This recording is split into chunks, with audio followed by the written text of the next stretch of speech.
tuh.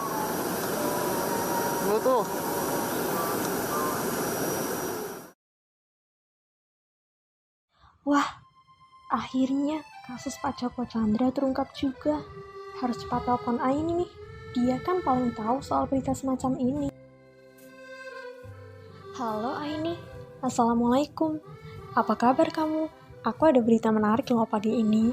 Halo Anjani, waalaikumsalam. Kabarku baik. Berita apa ya? Sepertinya aku tahu. Kasus Joko Chandra kan? Memang tidak salah jika aku tanya Aini perkara berita ini. Oh iya, ngomong-ngomong, bisa jelaskan tidak detail kasusnya? Aku belum baca sepenuhnya nih. Jadi gini, kasus ini berhubungan dengan mantan jaksa Pinangki Sirna Malasari. Beliau divonis 10 tahun penjara karena terbukti menerima suap sekitar 7 miliar rupiah dari terpidana kasus korupsi pengalian hak tagih Bank Bali Joko Sugierto Chandra alias Joko Chandra.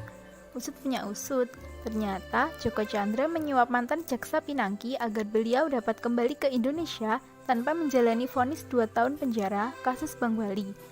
Pinangki juga terbukti melakukan pencucian uang dari Joko Chandra dan melakukan pemufakatan jahat dengan menjanjikan uang sebesar 10 juta US dollar kepada pejabat di Kejaksaan Agung dan Mahkamah Agung jika fatwa MA dapat diterbitkan. Parah juga ya ternyata. Kasus ini menjadi satu dari sekian banyak bukti bahwa penegakan hukum di Indonesia masih tumpul ke atas dan tajam ke bawah. Selain itu, hal ini juga mengingatkanku akan penjelasan dosen kemarin. Oh iya, kasus ini berkaitan dengan materi kemarin. Selamat pagi anak-anak. Pada hari ini, kita akan mempelajari mengenai materi penegakan hukum. Yang pertama, pengertian hukum. Hukum adalah sebuah peraturan yang mengatur tingkah laku manusia agar tercipta ketertiban dan juga keadilan. Ada 2 jenis hukum. Yang pertama yaitu hukum privat yang mengatur hubungan antar manusia, serta yang kedua ada hukum publik yang mengatur hubungan negara dengan perseorangan. Lalu ada yang namanya lembaga penegak hukum. Di Indonesia, lembaga penegak hukum terdiri dari kepolisian, kejaksaan, dan juga kehakiman. Ada juga lembaga peradilan yang terdiri dari Mahkamah Agung, Mahkamah Konstitusi, serta Komisi Yudisial. Lantas mengapa penegakan hukum itu penting? Alasan mengapa penting untuk dilakukan penegakan hukum yaitu supaya ketertiban dan juga kepastian hukum dapat berjalan sebaik-baiknya sehingga terdapat perlindungan atas hak dan kewajiban masyarakat.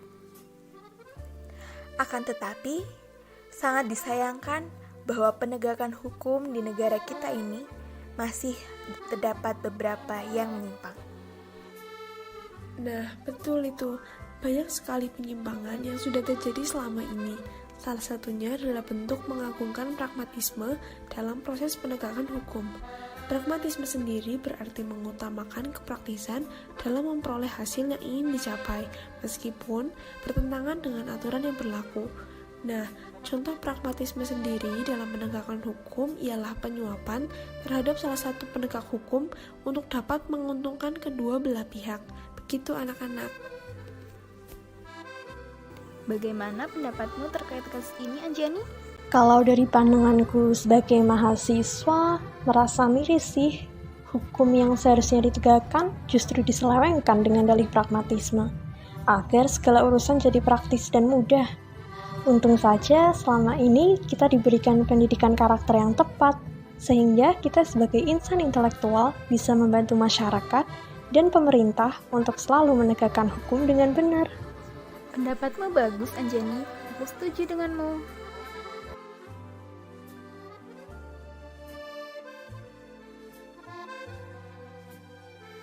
Kasus ini menjadi bukti bahwa penegak hukum kita telah jatuh dalam jurang kedangkalan moral. Paradigma hukum mereka juga telah mengalami pendangkalan berpikir. Semuanya serba instan, seakan mereka lupa dengan kode etik yang telah disumpahkan. Jika dibiarkan, mental-mental korup akan terus tumbuh dan berdatangan dari dalam diri bangsa ini. Maka dari itu, marilah kita memperbaiki moral mulai dari diri sendiri, guna mendukung penegakan hukum yang berkeadilan.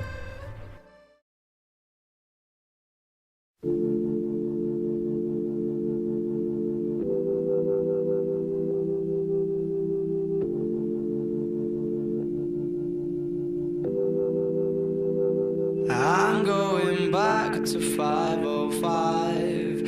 If it's a 7-hour flight or a 45-minute drive, in my imagination you're waiting, lying on your side, with your hands between your thighs.